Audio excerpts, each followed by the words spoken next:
إلا ما علمتنا إنك أنت العليم الحكيم لا حول ولا قوة إلا بالله العلي العظيم رب اشرح لي صدري ويسر لي أمري واحلل عقدة من لساني يفقه قولي اللهم افتح علينا بفتوح العارفين بك اللهم اجعلنا من الذين يستمعون القول فيتبعون أحسنه اللهم علمنا مما جهلنا وانفعنا بما علمتنا وزدنا علما نافعا يا رب العالمين.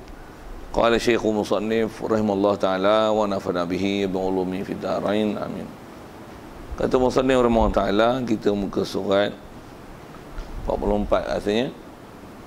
Kata Musannif wa minal jaizi alaihi taala irsalur rusuli alaihi wassalatu wassalamu lil khalqi falaysa irsaluhum wajiban alaihi taala wala mustahilan bal lutfun minhu ta'ala wa ihsanun wa rahmatun bimahdil fadli. Hadirin sekalian, pertama sekali marilah kita rasakan syukur, terima kasih kepada Ta'ala. Syukur kita kepada Allah Ta'ala, pertama nikmat hidup diberi, dan syukur kita hidup dapat Islam. Syukur kita Allah Ta'ala bagi jadi kita Islam dalam keadaan boleh main masjid, main surau. Dengan itu dapat memahami ajaran Nabi kita Muhammad sallallahu alaihi wasallam, yang dilembutkan pula hati sanubari kita boleh menerima, mengiktiraf, mengakui, membenarkan dan mengiyakan semua ajaran yang dibawa datang oleh baginda Nabi SAW itu. Apatah lagi sampai pada tahap kita boleh taat pada perintah dia dan meninggalkan larangannya. Syukur banyak-banyak Allah Ta'ala jadikan kita dalam keadaan hidup Islam, iman, dan boleh ikut perintah dia, tinggalkan larangannya. Itulah dikatakan takwa. Syukur banyak-banyak Allah Ta'ala bagi kita begitu, yang kalau perhati keliling tak ramai orang dapat nikmat-nikmat tersebut. Juga syukur kesihatan, kelapangan masa masih diberi. Juga diberikan keupayaan kepada kita untuk boleh hadir di surau ini untuk solat maghrib berjemaah. Dan sekali lagi syukur kita Allah Ta'ala berikan kita untuk ada kekuatan boleh tunggu untuk mendengar sedikit lagi perbicaraan dan perbincangan kita daripada kitab Al-Husun Hamidiyah ini, insyaAllah. Baik, kata Musannif rahimahullah ta'ala wa minal jaizi alaihi ta'ala irsalur rusul alaihi wassalatu wassalam. Asal terjemah wa minal jaiz, sebahagian daripada perkara yang harus alaihi ala Allah Ta'ala, Allah yang maha tinggi itu, sebahagian daripada perkara harus itu adalah irsalur rusul, adalah mengutuskan sekalian rasul-rasul. Rasul ni bila sebut je rasul, doakan untuk mereka alaihi wassalatu wassalam, mudah-mudahan atas mereka selawat dan salam. Jadi kalau ikut apa yang kita nak bincang ni, masih ada lagi dalam bab dasarnya bicara bab ketuhanan, yang asalnya bicara bab harus pada Allah Ta'ala membuat atau meninggalkan benda mungkin. Itu fakta asalnya. Dan apa yang kita duk bicara ni ialah masih dalam bab mendetailkan apakah perkara mungkin itu yang disebab Allah Ta'ala nak buat adalah harus, dan dia ada berkaitan dalam bab i'tiqad, kerana walaupun asalnya harus, tapi bila Allah Ta'ala buat dan terbukti bahawasanya memang Allah Ta'ala hantar, Allah Ta'ala laksanakan perkara itu, dari segi i'tiqad kita wajib i'tiqad. Yang terdekat kita bicara adalah masalah melihat Allah Ta'ala harus, untuk boleh ada kebolehan melihat Allah Ta'ala dengan apa dah bicara dulu. Tapi bila datang nas menceritakan bahawasanya memang akan ada keadaan Allah Ta'ala berikan keupayaan pada kita untuk kita boleh melihat dia, khususnya ahli syurga dalam syurga nanti, maka dari segi hukum wajib i'tiqad memang akan berlaku kejadian dan keadaan di mana Allah Ta'ala beri kepada kita tu ialah ahli syurga. Untuk ahli syurga boleh melihat Allah Ta'ala dengan mata kepala mereka, melihat pun dengan tiada kaifiat, dengan tak ada kaif dan tak ada inhisar yang telah kita bicara dulu. Baik, jadi apa kita nak sambung ni adalah masih dalam bab sifat harus pada Allah Ta'ala, yang dasar sifat harus ialah membuat atau meninggalkan mungkin. Itu sepih dia. Itu yang dia kata wa minal jaiz, sebahagian daripada perkara harus nisbah Allah, kalau dia nak buat hak dia nak buat perkara ini. Apa dia? Iaitulah irsalur rusuli, mengutuskan rasul-rasul. Jadi Allah dia nak hantar atau tak hantar rasul, itu adalah hak dia.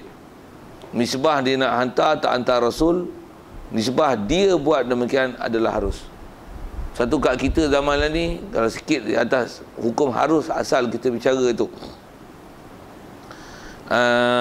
boleh taklah Allah Ta'ala hantar rasul zaman kita ni untuk rasul itu bimbing kita supaya semua umat Islam bersatu dengan satu pemimpin. Boleh tak dia nak hantar? Boleh tak? Tanya ni boleh tak? Boleh tak? Boleh kan? Soal, untuk kenapa tak hantar?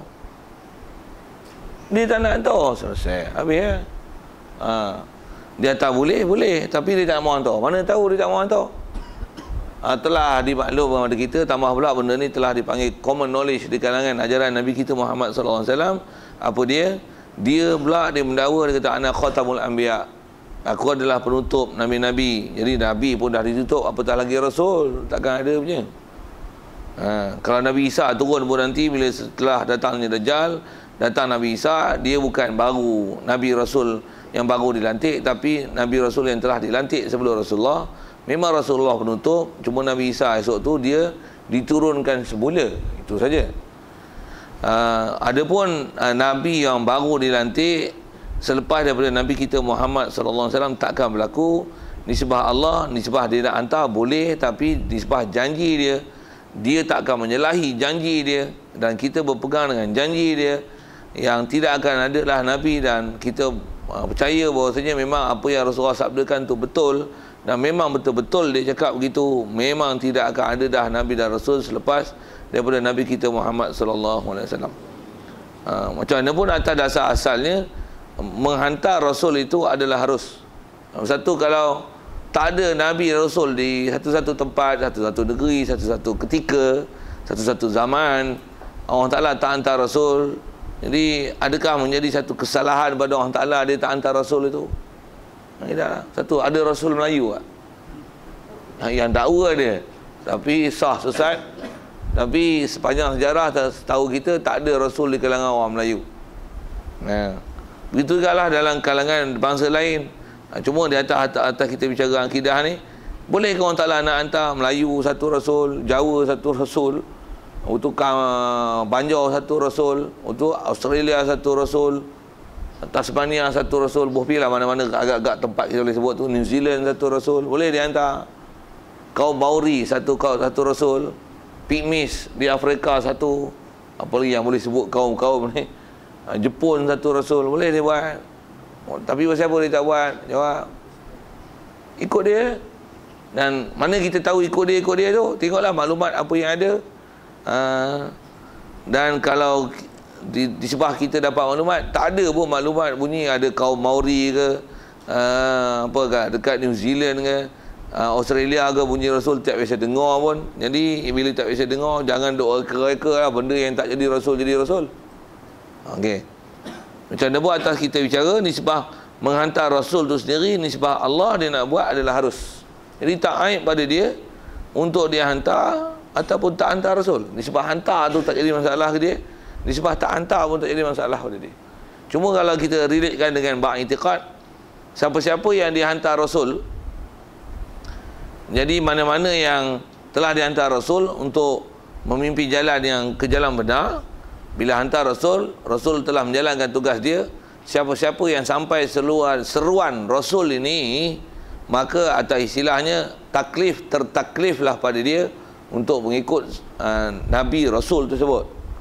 Jadi siapa-siapa yang tak ikut, itu kena. Itu kena lah. Itu hukum taklif yang rasanya kita biasa dengar. Jadi begitu jugalah ke kita. Cuma kita ni Rasul Melayu memang tak ada. Cuma kita di sebab akhir zaman ni kita adalah tertakluk untuk mengikut Nabi kita Muhammad sallallahu alaihi wasallam. Jadi di atas sampai seruan tak sampai seruan, kita kalau dah memang bawa Islam, memang kita dah istilahnya sampai seruan Islam. Pasal kita dah Islam dah pun, bukan sampai seruan, dah sampai Islam dah pun. Jadi ditaklif pada kita nak ke tak nak ke, suka ke tak suka ke, sama ada waktu kecil kita diasuh ke tak diasuh ke cara Islam ke. Bila kita balik sekarang, apatah lagi istilahnya dah habis balik lah, memang taklif besar pada kita untuk kita mencari ajaran Nabi SAW tu, dan wajib ikut ajaran Nabi kita Muhammad SAW. Wajib belajar, wajib i'tiqad, wajib beramal macam mana yang telah sedia maklum datang daripada ajaran Nabi kita Muhammad SAW itu. Kat kita ni ada taklif. Jadi atas nak bicaranya ialah asal mana-mana yang Allah Ta'ala hantar Nabi Rasul, jadi ada pentaklifan syarak situ. Mana-mana tak sampai Nabi Rasul, seruan Islam pun tak dapat, jadi tak adalah pentaklifan syarak. Dan berdasarkan hukum asal kita dalam kaedah-kaedah masalah seruan Islam ni, siapa-siapa tak sampai seruan Islam, tak ada taklif pada dia, walaupun dia sembah berhala sekalipun, walaupun nama dia kafir, tapi oleh kerana tak ada seruan Islam sampai, maka dia ni dikenali sebagai ahli fatrah atau ahli fitrah. Mereka ni atas nama kafir, memang kafir pasal tak sembah Allah Ta'ala, tapi di akhirat esok, oleh kerana tak sampai seruan Islam pada dia, mereka bebas daripada api neraka dengan rahmat Allah Ta'ala. Allah Ta'ala masukkan mereka dalam syurga. Itu sedia maklum tu dalam akidah ahli sunnah wal jamaah. Agak tak jelas tanya lain. Pasal istilah ahli fatrah atau ahli fitrah, ataupun dengan bahasa lainnya, golongan yang tak sampai seruan Islam, mereka ni tak ditaklifkan untuk mengikut Islam. Sekalipun mereka duduk dalam masyarakat Islam, tapi dah tak sampai seruan Islam. Tak sampai seruan Islam tu maksudnya tak ada orang Islam pergi sampaikan Islam kepada dia, berikan penjelasan kepada dia apa yang sepatutnya dia kena faham dengan Islam, khususnya dalam bab ketuhanan. Ceritakan Allah apa sepatutnya dia iktikad ke orang Ta'ala. Nabi Muhammad ni betul-betul adalah utusan Allah Ta'ala dengan bukti, dengan maklumat dan sebagainya. Kalau sampai maklumat tu pada mereka, barulah ada istilahnya taklif pada mereka, barulah suruhan masuk Islam tu ada pada dia. Dan kalau dia tak mau masuk Islam, tu yang baru jadi kafir, dan kafir tu masuk neraka kekal abadi selama-lamanya, takkan keluar lah. Tu sedia maklum maksudnya dalam akidah dan i'tikad. Adapun orang kafir yang tak sampai seruan Islam, yang dengan tahap macam tu, walaupun duduk dalam masyarakat Islam, tapi tak pernah ada orang Islam disampaikan Islam, dan dia pun memang tak pernah peduli dengan Islam. Pasal dia bukan orang Islam, dia tak pernah peduli lah dengan Islam. Orang Islam pun tak sampai isikan Islam pada dia.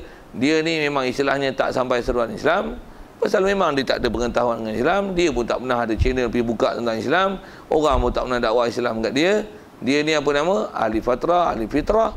Dia ni akhirat esok dengan rahmat Allah Ta'ala, walaupun atas status dia kat dunia ni kafir, tapi dia termasuk kafir yang terselamat daripada api neraka, pasal kafir yang tak sampai seruan Islam. Kena faham tu. Yang tu asas akidah tu. Yang asal kita bicara ke sana pasal apa? Pasal bicara bab Rasul. Dan Rasul adalah antara orang yang asal-asalnya bertugas besar untuk menyampaikan seruan Islam itu.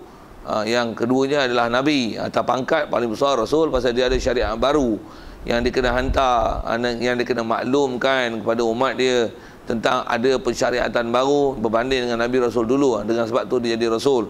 Adapun kalau dia terima wahyu, tak ada pensyariatan baru, tapi dia terima wahyu, maka dia jadi Nabi. Maka dia pun akan berdakwah, menyampaikan Islam.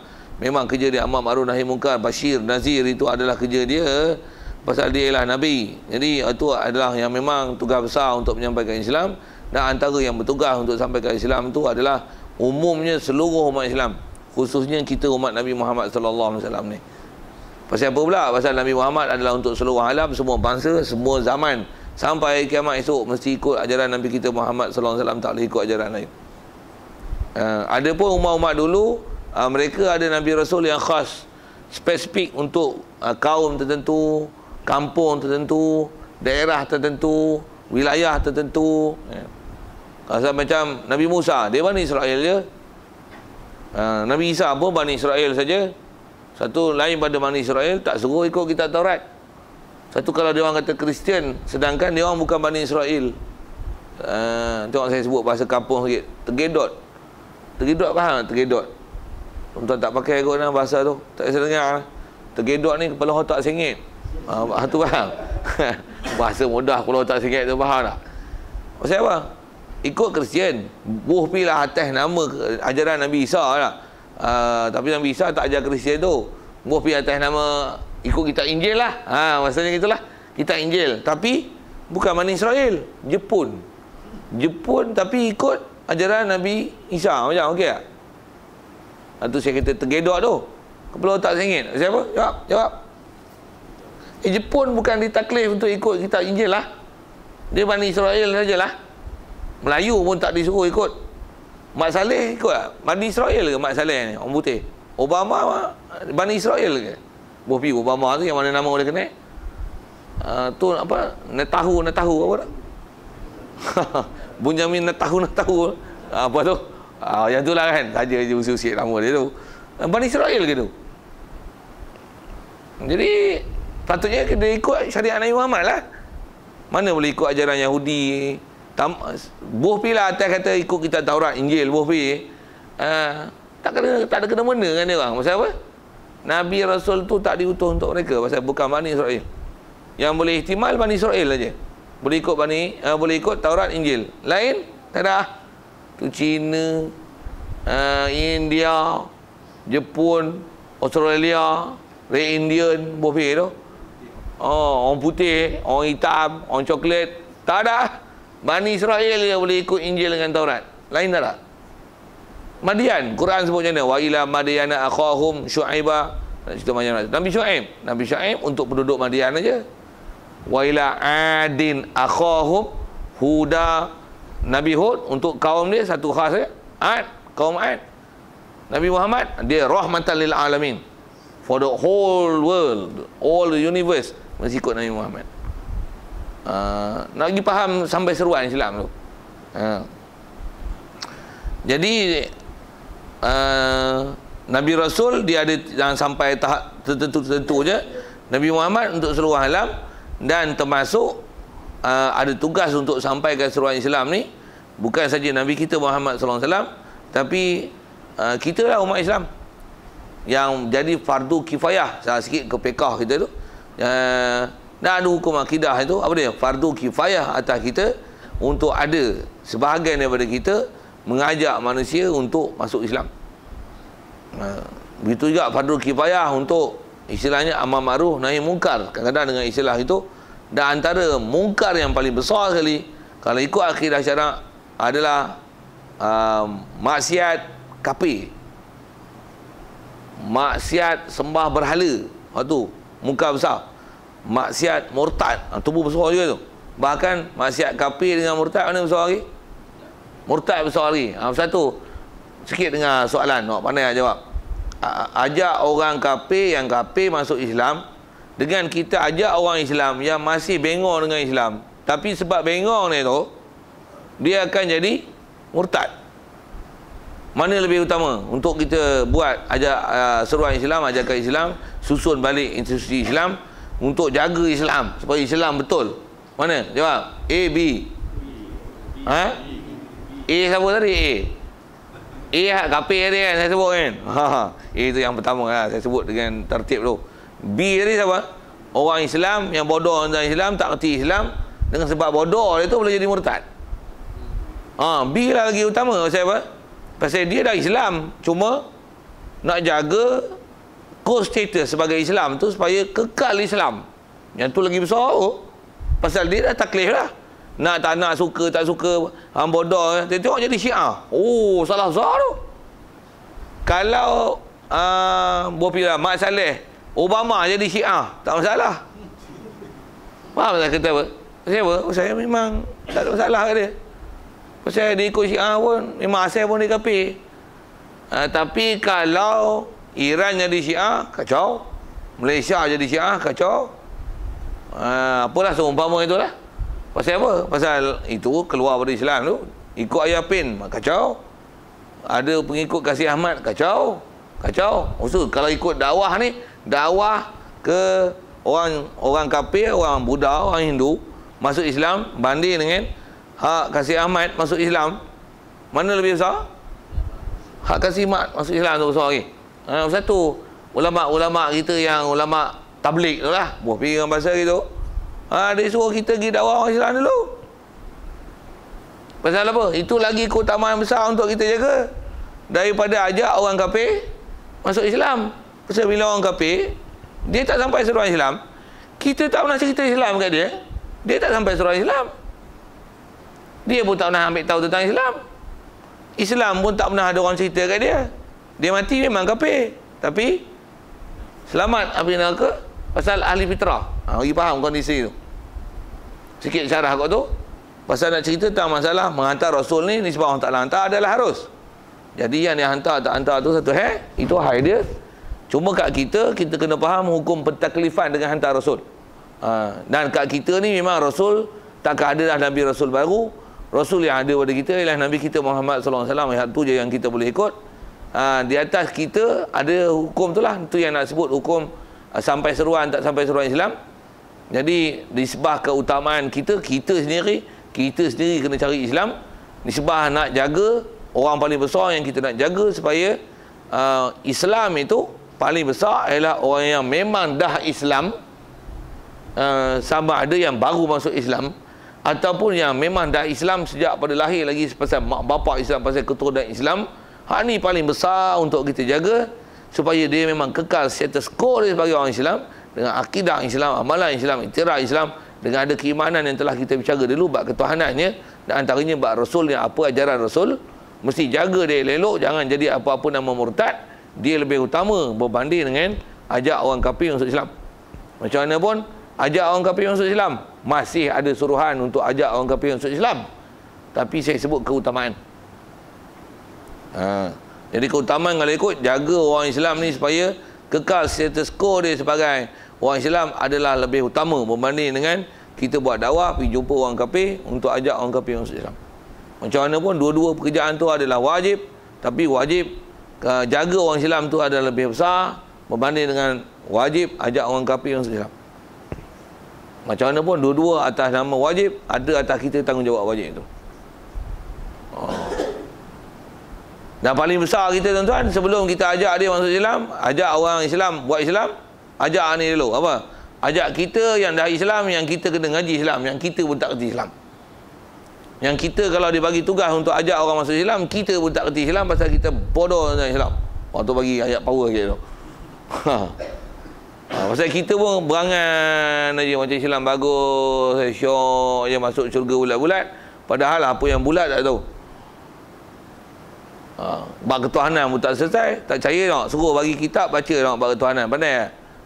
Tak pun ada orang kafir, dia tak Islam, macam mana nak bagi dia Islam? Dan kau cerita yang kau faham dengan Islam, kau faham dengan Allah Ta'ala tu, sampai dia pun faham dengan Allah Ta'ala, yang dia iktiraf bahawasanya Allah Ta'ala Tuhan sebenar, Islam adalah agama betul, Nabi Muhammad benar adalah Nabi Rasul. Kau cerita sampai dia faham, macam mana kau faham, rupanya dia pun tak faham.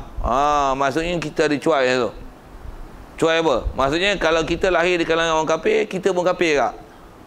Cuma kita tak kafir pasal mak bapak kita Islam, lepas tu kita tak kafir. Tapi kalau knowledge, tahap-tahap kafir. Jadi kau faham tu apa?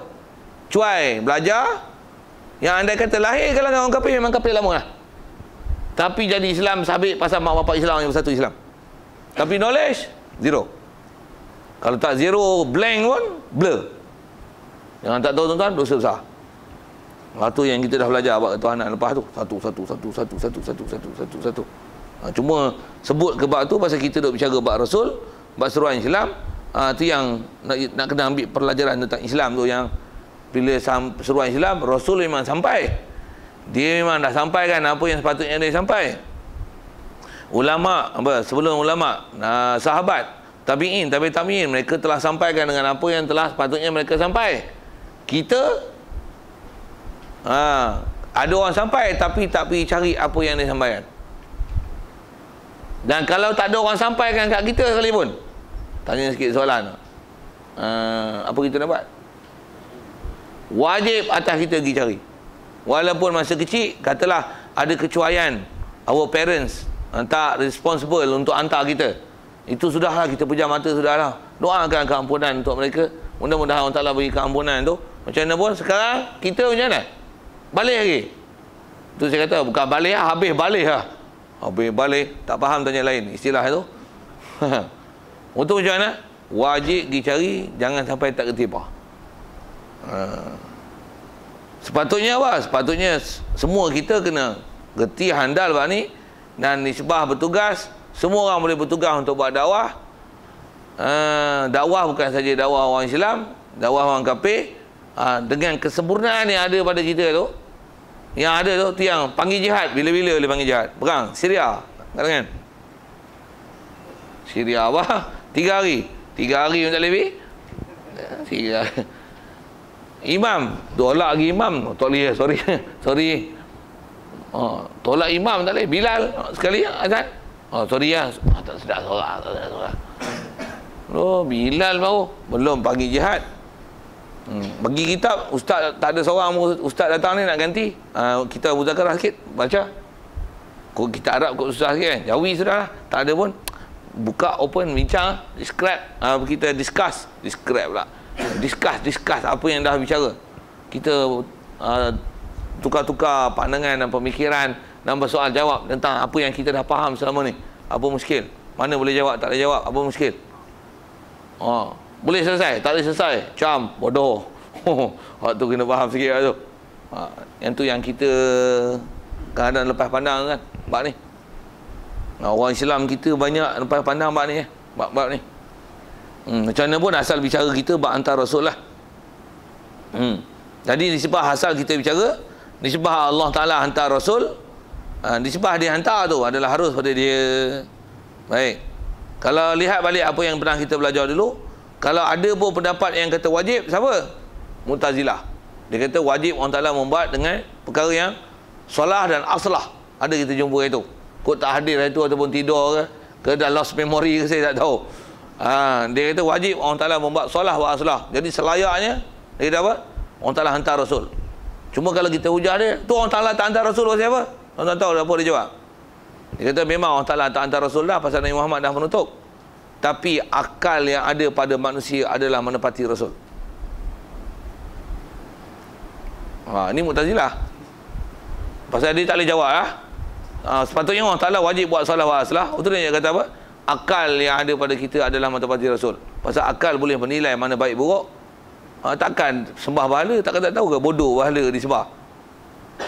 Jadi akal yang ada, sembah bahala, walaupun tak ada orang cerita Islam, masuk neraka, kekal abadi selama-lama. Contoh, kapasing. Katalah dia kata gitu kan. Kapasing ada orang ajak masuk Islam kata. Ajar dia Islam, cerita bab ketuhanan. Saya tanya macam tu kan, nak tunjukkan apa? Memang dia ada akal. Disebab kita sebut cerdik pandai, cendia kawan lah dari sudut akademik. Tapi bab ketuhanan jangan tak tahu tu akademik tinggi mana pun bengong-bengong tak. Pasal berapa ramai orang tinggi dalam bab akademik, tapi bab ketuhanan, walaupun bab ketuhanan yang very simple, bodoh, dia boleh sembah patung tu. Nak sebut apa ni? Walaupun bodoh gitu nak sebut gini. Tak ada orang Islam pernah sampai Islam kat dia dan cerita Tuhan sebenar ialah Allah, berimanlah dengan Allah Ta'ala, berucaplah la ilaha illallah Muhammadur Rasulullah. Tak pernah ada orang kata macam tu. Katalah kita sebut kapal sing, sebut bila orang dah mati kan. Mati itu satu hal, nak sebut gini. Kalau tak pernah ada orang ajar dia Islam, walaupun dia duduk dengan orang Islam, walaupun dia masa tu dalam pakatan, dia duduk dalam pakatan macam ada sama ada tutu guru pun ada, tapi tak ada seorang pun cerita Islam sama dia. Itu yang ditolak hudud tu. Kita tak ada setuju sama hudud. Pasal apa? Hudud ni tak ada praktikal. Sikit bunyi-bunyi gitulah kan. Saja saya nak sebut suasana yang ada. Memang dia tolak hudud. Memang ada cerita kat dia, hudud cerita hudud kat dia. Tapi buat ketuhanan, Tuhan sebenar ialah Allah, tak pernah ada cerita kat dia. Ada cerita Islam, cerita pun Islam masuk Islam, parti Islam. Cerita tu kita nak buat Islam, kita nak buat hudud. Cerita Islam dah hudud. Bukan cerita Allah. Dah, tak cerita ke orang Ta'ala, tak cerita ke Nabi Muhammad. Satu dia tolak hudud. Jangan kata kapasing. Najib pun tolak. Bofing dengan bahasa gitu kan. Nak cerita apa? Dah tak faham. Tapi Najib tolak dengan kapasing tolak. Kapasing yang kalau katalah yang dia tak dapat seruan Islam, maksudnya tak pernah diajak Islam pada dia, tak pernah dia cerita tentang bab ketuhanan, dia tolak hudud, tak masalah pada dia. Satu kapasing tolak hudud, tak ada masalah kat dia. Tak ada masalah, maksud saya ialah dia tak jadi murtad. Bahkan salah kita tak cerita Islam ke dia. Dengan sebab itulah dia tak terima hudud. Tapi kalau Najib tak terima hudud, tu dia salah satu hal. Kita tak cerita Islam kat dia sampai dia faham, tu salah kita juga satu. Dan siapa-siapa yang keliling dia yang lebih aula untuk cerita Islam kat dia tu, tak pernah cerita kat dia. Bahkan ada manipulate cerita pula, create cerita lain pula, tak apa-apa cerita lah, sampai dia menolak hudud. Sampai dia kata realitinya kita tak boleh laksanakan hudud. Apalah real pula tu? Realnya kita kena buat hudud. Pasal kita orang Islam, kita kena buat hukum Islam. Itu yang real ni. Kalau orang Islam tak buat Islam, tu tak real. Itu kot saya guna bahasa real tu kan. Saya nak cerita apa ni? Nak cerita kalau kapasing tu dia tak pernah terima seruan Islam, dia mati. Akal dia memang disebab dia cerdik. Tapi adakah akal tu menepati Rasul? Mu'tazilah kata ya. Kalau siapa-siapa kata kapasing ditaklif masuk Islam, buat dia orang cerdik pandai, pasal dia ialah antara peguam, jadi akademik cerdik, dia ada akal, akal dia tu menepati macam Nabi Rasul, walaupun tak pernah siapa ajak dia Islam, takkan dia tak boleh fikir. Dengan sebab itu kata dia taklif untuk masuk Islam, salah. Tak betul mengikut kaedah Ahli Sunnah wal Jamaah. Cuma realiti ada tak ada orang ajak dia Islam, jangan tanya saya. I don't know. Saya tak bercampur dengan kapal asing. Ada peguam sini. Kok masuk persatuan peguam, dia tahu fenomena tu. Bahkan saya nak kata ni, peguam-peguam yang campur dengan kapal asing, peguam yang Islam yang campur kapal asing, peguam tu pun tak ngaji Islam.